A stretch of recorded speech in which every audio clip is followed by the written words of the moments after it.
Pagdating po namin doon, pinapill up po, tapos minonitor siya. Kaso hindi na po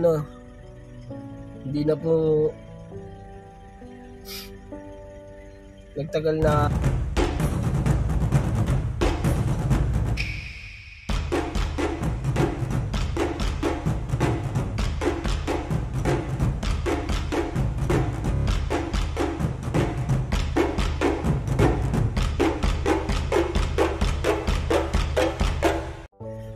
Hello po mga ka-business,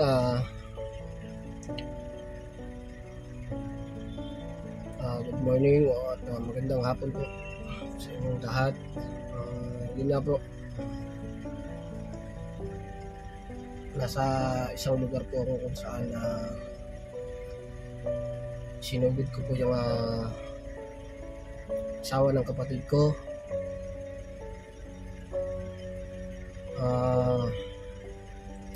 Yung mga pangyayari po na una na nandun po ako sa bahay, nag-i-edit po ako sa bahay,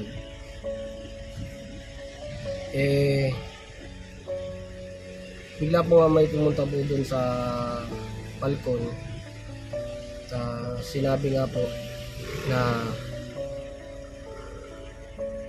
masakit daw po ang balakang at hindi po makahinga. So, nangyari po, pinuntahan ko po sa kinaroroonan niya yung bayaw ko. Nakakita ko po, malamig na po yung kamay niya, malamig na po. Pinakabahan po ako noon. Pero naging kalmado lang po ako. Kalmado lang. Pasensya na po kayo at hindi ko na po na-i-video yan dahil medyo doon po yung pagtataranta, dahil po yung cellphone ko rin po ay naiwan ko sa bahay. Ngayon po ang ginawa ko, tumawag po ako ng mga kasama na pwede nga tumingin sa kanya. At yung kasama nga po na yun ay kasama ko po hanggang ngayon dito, yung dalawa. Yung dalawa po nga kasama na kasama ko may alam naman po pagdating ko sa mga ganong sitwasyon. At mabuti na lang po at nabigyan ng paunang lunas doon sa lugar kung nasaan siya na nahihirapan huminga. Tapos masakit ang balakang. Tapos mga ka-business, yun nga po, pasensya na kayo dahil po hindi ko na po na-i-video dahil gawa ng mabilis po ang pangyayari at kailangan na po siyang ihabol sa ospital. Ngayon po itinakbo namin at bago ko po pala na takbo ayun po, at pumunta po ako kay ate ka-business, kay kuya ka-business, at pasensya na po kuya, sorry po dahil po sa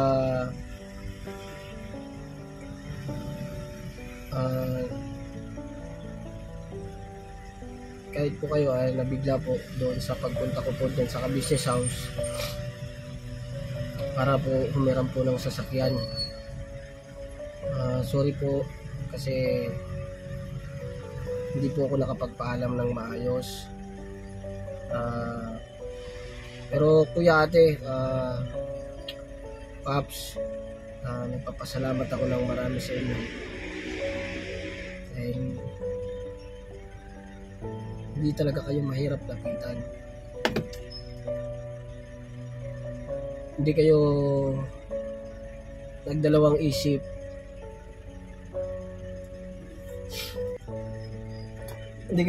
isip na pahiramin ako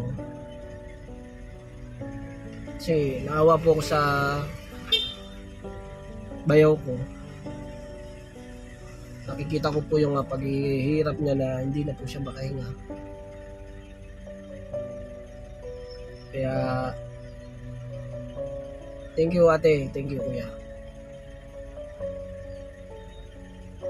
isa kayo sa sasagip sa buhay ng bayaw ko. Thank you kasi pinahiram nyo ako ng sasakyan, pinagkatiwala nyo, at alam ko po alam nyo naman po na pagka emergency yun, nandun nun yung pangamba, mga isipin na baka paano. Kaya naman huwag po kayo mag-alala natin. Iingatan ko lahat. Iingatan ko. Kaya thank you sa'yo, te, kasi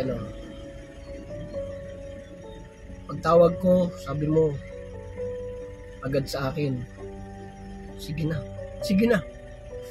basta ingat.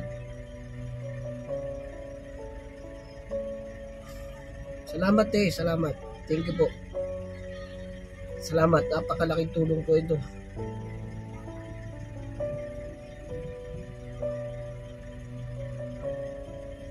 Thank you sa naintindihan nyo. Thank you at naunawaan nyo ako. Kuya, thank you rin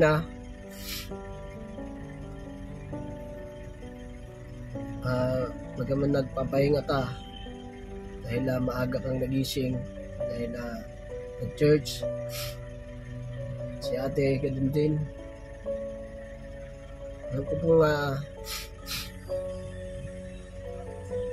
nandiyan kayo, nakahanda kayo para tumulong at umunaawa.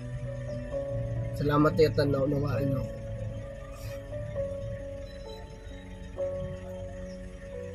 Iba yung naramdaman ko nung pinahiram mo, puti. Iba yung naramdaman ko nung salamat ng marami, te. Thank you, kuya. Ate, walang pagdadalawang isip.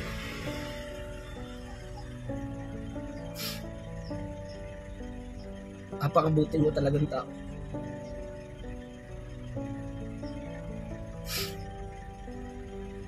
Salamat po.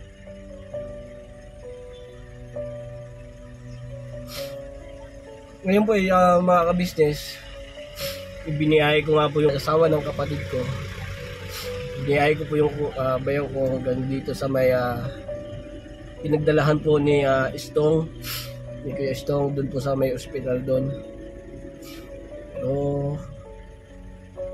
pagdating po namin dun, pinapil up po, tapos minonitor siya. Kaso hindi na po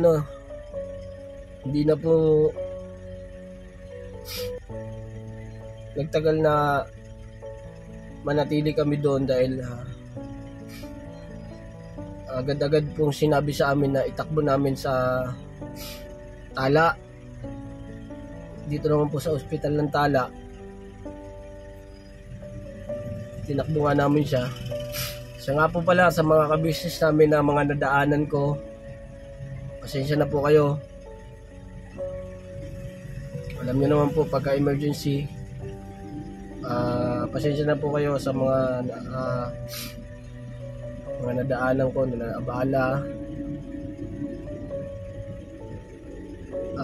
Sana maintindihan niyo po ako kasi mayroon pong mga ibang sasakyan na binusinahan na po, naka-hazard ka na, naka-headlight ka na, naka-park light ka pa. Sana naman po pagka alam nyo po nga ganun po emergency, sana naman po mag-usa na po tayong tumabi. Kaya naman po ganun ang emergency na kailangan po talaga lagpasan niya po yung traffic. Kung lagpasan ko yung traffic, i-counter flow. Kasi buhay po buhay po yung emergency. Hirap na po yung bayaw ko makahinga. sa sobrang sakit ng balakang niya tsaka yung dibdib niya. Ayun, pasensya na po kayo mga ka-business, pero sana naman po pagka may naka-encuentro po kayong mga ganon o may nasalubong kayong ganon, magbigay na lang po tayo, magbigay po. Sa mga single po na motor, yan, pasintabi po sa mga mga kuya. Nagmumotor din ako pag alam ko naman na may ganon, tumatabi na po ako noon. Tsaka wag na po yung iba po kasi sumisigaw pa. Sana maunawaan nyo kung mga business mga rider, yan, yung mga kapwa driver ko, 4 wheels. Sana maintindihan nyo ako. At alam ko naman po ang nararamdaman nyo. Alam nyo yung nararamdaman ko. Yan, mga ka-business, alam nyo po rin yung pakiramdam ng may itinatakbo sa ospital. Ngayon po mga ka-business, nandito ako sa ospital ng Tala. Parating na nga po kami dito at madali naman po siyang inasikaso. Pina-fill up po, tapos diretso na po sa loob.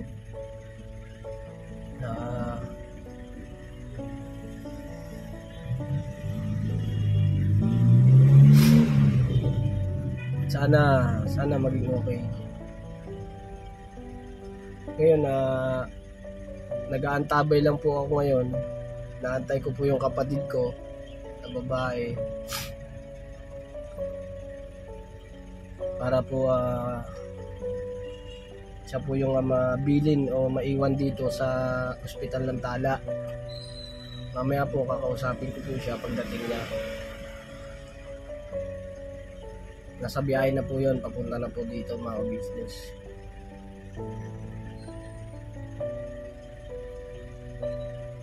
Pasensya na po kayo mga ka-business kung hindi nyo po nakikita yung mga pangyayari. Hindi ko po na-videohan yung pagka-emergency ngayon.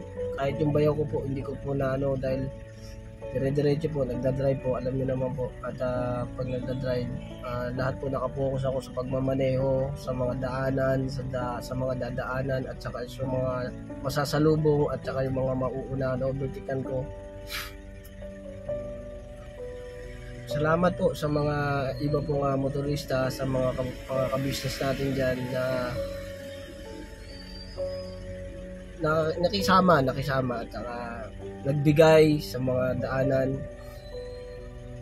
Yan. Sa iba po na mga nakaka-encuentro po ng mga ganun, pasintabi na lang po, magsitabi po. Tabi po tayo. Kasi mahirap naman po na yung nagtakbo ng buhay papunta sa ospital para masulbahan o maitawid siya sa bingit ng kamatayan,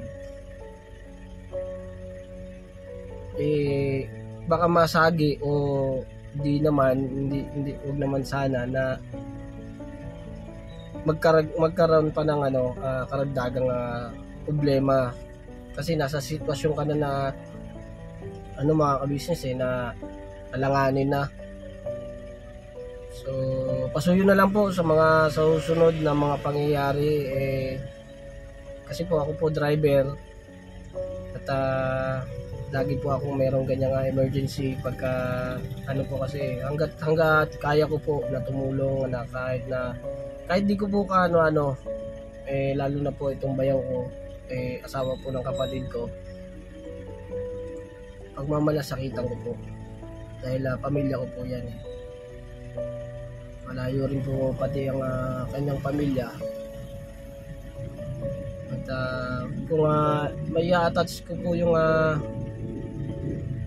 picture niya,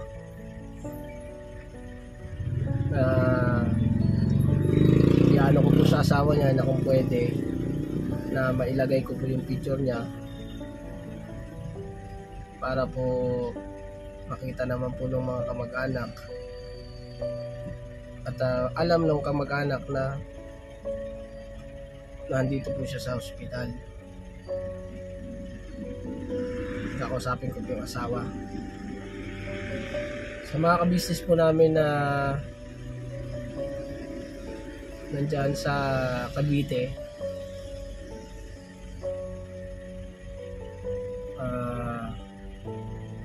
baka mamukhaan nyo po at kilala nyo siya.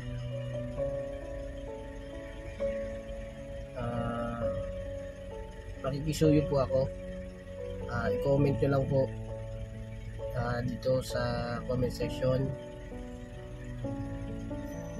Thank you po mga ka-business, at mamaya po mga ka-business yung mga kasama ko po kakausapin ko para malaman din po natin kung ano po yung sinabi ng doktor doon sa loob, ng nurse, para mga ka-business malaman natin kung ano naging sitwasyon. So yun mga ka-business, balikan ko po kayo mga ka-business pagkadating po ng asawa niya, tsaka po paglabas ng mga kasama ko na naghatid dito po sa Ospital ng Tala. Hansen po ang kanyang apelyido.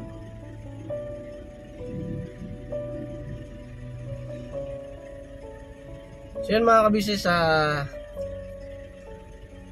balikan ko po kayo. Ayan po mga ka-business, ito po yung ating gagamit sa pang-araw-araw na buhay natin sa car and motor na accessories. Oh, wow. Ayan, meron po tayong tire block, meron din po tayong magic gatas mga ka-business. Ito po yung pampakintab. At meron din tayong pampabango ng sa helmet, no po. And pwede nyo pong i-check yung ating mga produktong ito sa ating official website, ang kabusinessofficial.com. Lahat po ito ginagamit ng ka-business family at yun, karentesadong epektibo mga ka-business. Po, mga ka-business, meron din tayo bagong produkto ngayon. Ito po ang warts removal. Uy! Po, yan. At saka meron din po siyang cream. Effective din po yung mga ka-business. Konting patak nyo lang po. Antayin nyo lang siyang matuyo at siguradong warts removal agad. Wow! At meron din po tayo hair grower. Ito po yung pang-patubo ng buhok. Sa mga nagkakaroon po ng hair loss, try niyo po mga ka-business, subukan ang ating hair grower. At meron din po tayong panibagong coffee. Ito po ang ating insulin coffee. Para po ito sa mga diabetic na person. Yan. Insulin green coffee with banaba, ampalaya, turmeric, mangosteen, agaricus, mushroom, moringa, lemongrass, green coffee bean, and non-dairy creamer. At meron din po siyang stevia mga ka-business. Super effective din po ito mga ka-business sa mga diabetic po. Pangbawas din po ito sa mga cholesterol. Kaya please po mga ka-business, try nyo po insulin green coffee. Alright, at syempre naman po mga ka-business naming minamahal, huwag natin kalimutan ang vitamin C ng ka-business family. Shield C+. Pagka meron ka nito, siguradong protect todo. So right mga ka-business naming minamahal, ano pa inaantay nyo? Please, bumili na kayo ng mga produktong inendorso ng ka-business family. Hindi lamang para mapanatili ang good health ng buong pamilya, kundi syempre makakatulong pa tayo sa ating mga kababayan na higit na nangangailangan. Alright? Yes po, alright. At meron pa, dadagdag ko lang mga ka-business, kung gusto nyong pumuti at lalong gumapot, gumanda, meron po tayong bagong produkto, ang Bandara Revitalizing Set.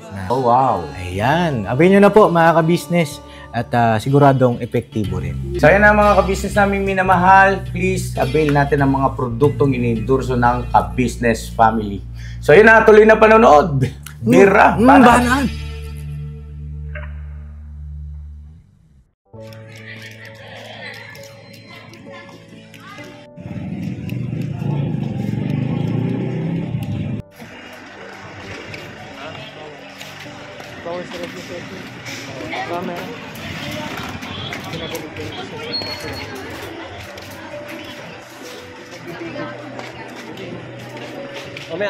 Mamaya kausapin ka natin siya.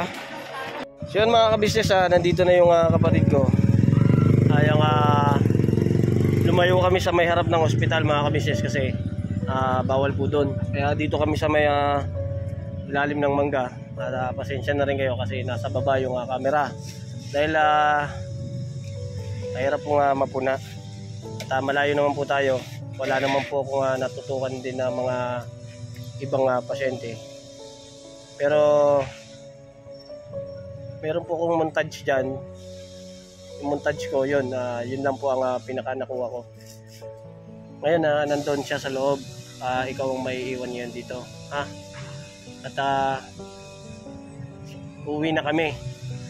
Pagka merong kumunta ka lang kay mama.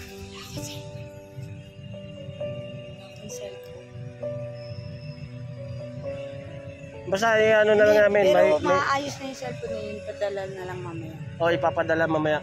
Ipaano na lang kay mama yung cellphone. Basta lahat, siguro papuntahin si Dico o kuya makisuyo ka. Kasi ako, yung sasakyan nila, iuwi ko na. Dahil gagamitin, magmi-mission pa. Punta natin doon. Punta na kami mga kabisnes, hatid ko lang siya sa loob. Talagang bawal. Mamaya po mga kabisnes, makakausap natin yung mga nakasama namin papunta rito. Balikan ko po kayo mga kabisnes, maingay po eh.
Sister, pag lumabas yung result ng ultrasound, kahit ikaw na lang muna ang pumunta dito, bibigay mo.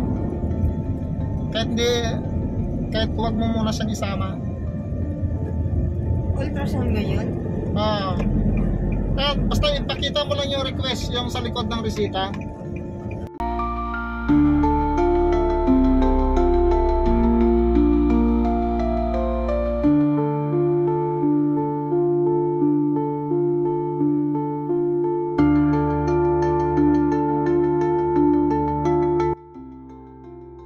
Ilan kayo magkakapatid? 10? Nako. Yan ang panlima. Ay, panlima ka ba ni Che? Anim. Pangani pala. Pati ako nalilito eh. Batid ba kita? Pati ako nalilito to eh. Kami, konti lang din. 11 lang din kami. So yun mga kabisnes, natapos na rin pagka galing namin ng ospital. Naayos din at nailabas din po namin at salamat sa Panginoon Diyos at hindi naman siya ganun kalala. Niresetahan niya po kami, binigyan siya ng panggamot at saka inanuhan po siya ng papa-ultrasound po siya. Yan. At pagdating nga po ng asawa niya, ito nga po yung kapatid ko, pinasikaso na po namin yung bill. At salamat sa doktor or nurse ba yun? Surgeon. Nurse? Sergeant, ayun. Salamat, Miss Sergeant. Thank you sa pag-aasikaso mo. At pasensya ka na. Yun nga, at yun nga po mga business, pauwi na kami. At yung mga kasama ko ay doon sa dulo. Anong pangalan mo nga nun? Lawrence po. Jorens? Lawrence. Ayun. Si Kuya Nato. Dito si Kuya Nato. Yan po si Kuya Nato ang naging kasama rin namin. pagdala sa ospital dito kay Bayaw. Kailangan mabili yung resita ng gamot niya para maibsan yung sakit. At sa lalong madaling panahon ay kailangan maipa-ultrasound yung kasama natin para makita o doon pagbabasihan kung talagang kailangang operahan o hindi. Kaya napakahalaga ng ultrasound na yan. Dapat maisagawa kaagad sa lalong madaling panahon. Ayun, yun nga mga business, kailangan pa-ultrasound. So, pwede yan, pa-ultrasound niya bukas. Pagka nabili ang gamot na yan, pa-ultrasound tayo bukas. Pwede na yan. Pagka nainom niya yung pain reliever ay maibsan naman na yung sakit na nararamdaman niya. Baka sakaling kakayanin niya ng maglakad-lakad para mas lalong mapadali yung pagpunta doon sa lugar kung saan siya pwedeng i-ultrasound. Alright. Tama, para malaman natin kung operahan o hindi. Mabilis lang ba yun pagka ultrasound? Mabilis lang ba? Pag lumabas na yung result noon ay kailangan niyang ibalik doon sa o dalhin sa doktor. Kahit si Mrs. na lang siguro muna yung pupunta doon, iwan na yung kanyang mister kung ano yung sasabihin ng doktor, kung kinakailangan na papuntahin doon kaagad sa Tana Hospital, ay saka niya palang dadalhin doon. Okay. Sana maano lang agad. So ngayon wala ka nang nararamdaman ngayon na Hansen? Wala naman yan. Wala na. So dito yung mga kasama ko na nagatid sa'yo. Baka may gusto kang sabihin sa kanila. Sinwero siya kanina. Oo na, swero nga siya eh. At buti kahit pa paano meron tayong dalang portable o maliit na oxygen at malaking bagay yon. Oo, yun. Ito si Hansen. Bayaw, baka may gusto kang sabihin. Salamat kasi nandyan ka para sa akin nahihirapan ako. Okay lang yan bro, wala yan, normal yan. Bahagi ng pagtulong natin sa kapwa.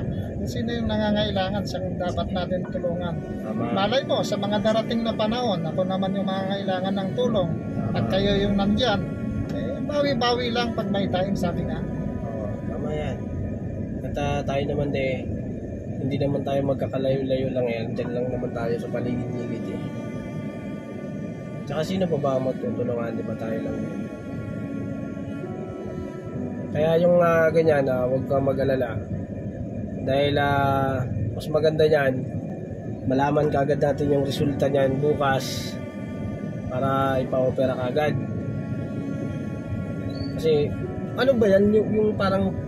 Yung wall abdomen kasi yung kailangan, yun yung ultrasound. Oo. Hindi naman ganun ka mahal yan. Yung kaya lang ang magiging madugo lang dyan kung sakali kapag dumating yung panahon na halimbawa ay kailangan operahan. Siyempre kailangan natin ng mga gamot at iba pa. Medyo magastos din yan. Sa uri ng hanap buhay nila ngayon, medyo gipit, ay kailangan din ng tulong natin. Huwag kang mag-alala, hindi man kami nangangako, hindi man kami mayaman. Pero kung meron kaming magagawang maitutulong sa inyo, tutulong kami. Tama. Ano ba mga trabaho mo ngayon, Bayaw? Construction. Nag-contraction ka ngayon. So, yung wag ka muna pumasok. Huwag ka muna pumasok ng pagka sa contraction mo.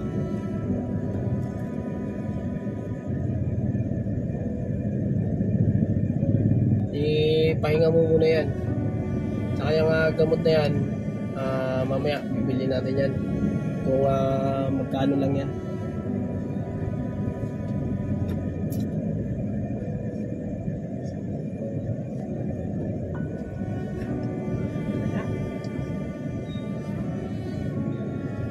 Traffic pa tayo. Bali, pauwi na tayo, hindi na yan emergency. Pero yung kanina, no, yung di ba nung papunta tayo, bakit nahihirapan siyang huminga ka? Sobrang sakit kasi noon, bro. Kung kukunin mo yung porsyento ng sakit sa 10/10, 10:10, 10 yung pinakamasakit, no. Yun yung nakalagay doon na kung halimbawa 1 hanggang 10 yung sakit, 10 talaga yung nararamdaman niya ayon sa kanya. Pakihinaan niya yan. Number 2 lang. Yan. Di tama lang pala yung yung takbo natin ganun, no? Talagang emergency yun kanina. Katunayan nga sa ano nga tayo pumunta ano tawag dito? Sa emergency. At hindi tayo na ng Caloocan Hospital, kaya in-endorse tayo sa Tala. Ayun, Tala. Buti na lang din na mabilis silang ng resulta na hindi nila walang gamit ba? Walang gamit?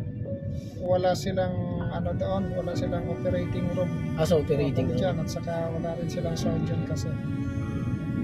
Kaya ang ginawa nila, binigyan na lang ng paunang lunas at in-endorse, at ayon nga sa kanila ay acute appendicitis. Pero kaya pagdating din dito sa Tala, tinaluan pa naman ng doktor na ang sabi nga ay baka bato sa kidney. Pero hindi pa natin masabi hanggat hindi nga lumalabas yung resulta sa ultrasound.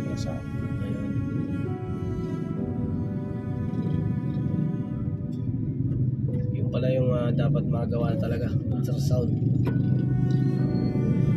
So yun mga ka-business, yung kaganapan ngayon na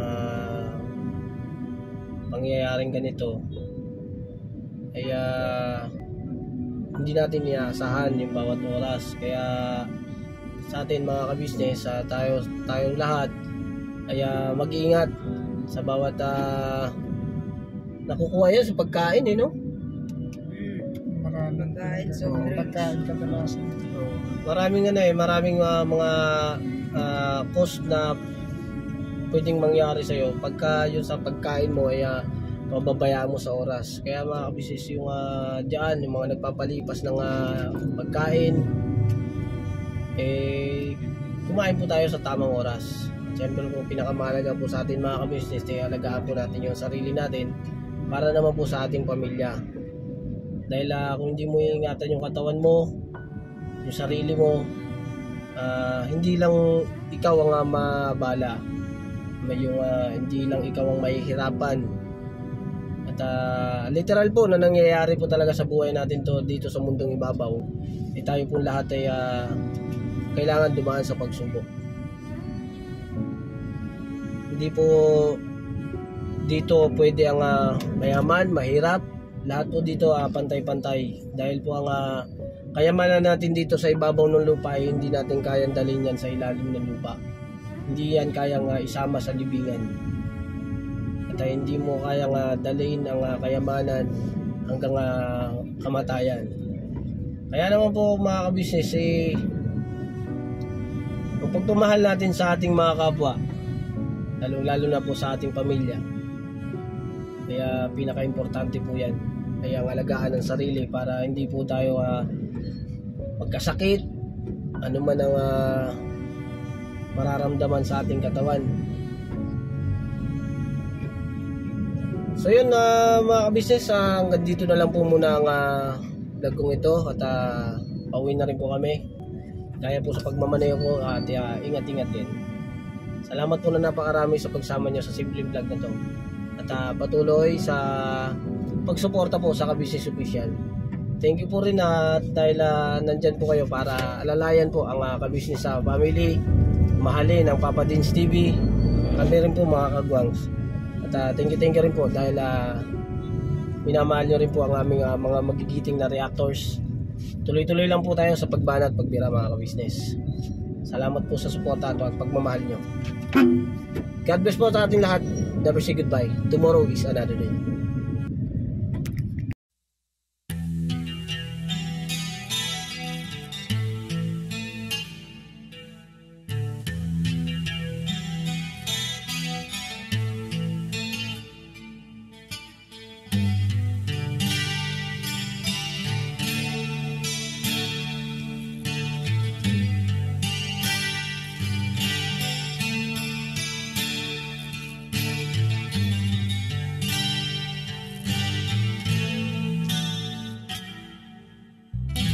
Sa bawat araw na lumipas, ka-business ay nagagalak. Maraming taong natutulungan, pagpalain ng may kapal. Sa bawat araw nagdaan,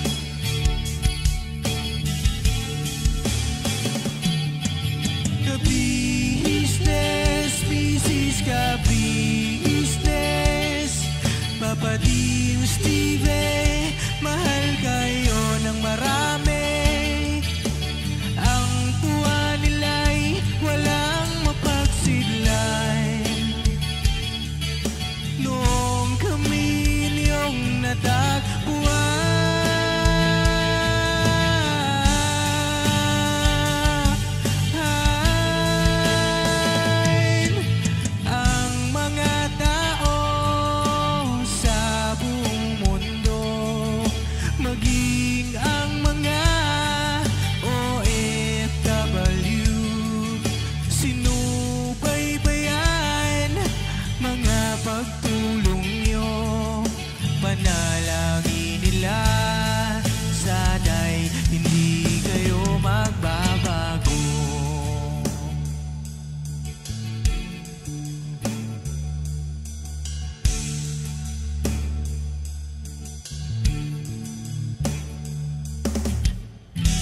Papa din Stevie naman, scholarship ay nasimula sa mga nais mag-aral. Pag-aaral ay pahalagahan upang kayo'y magtagumpay.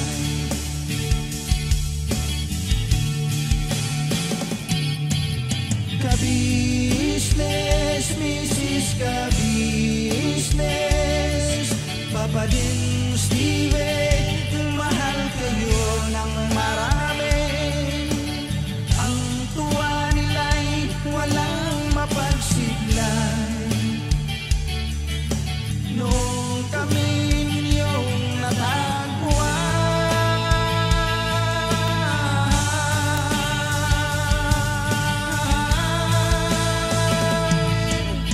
ang mga tao sa buong mundo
Panalangin nila, sana'y hindi kayo magbago.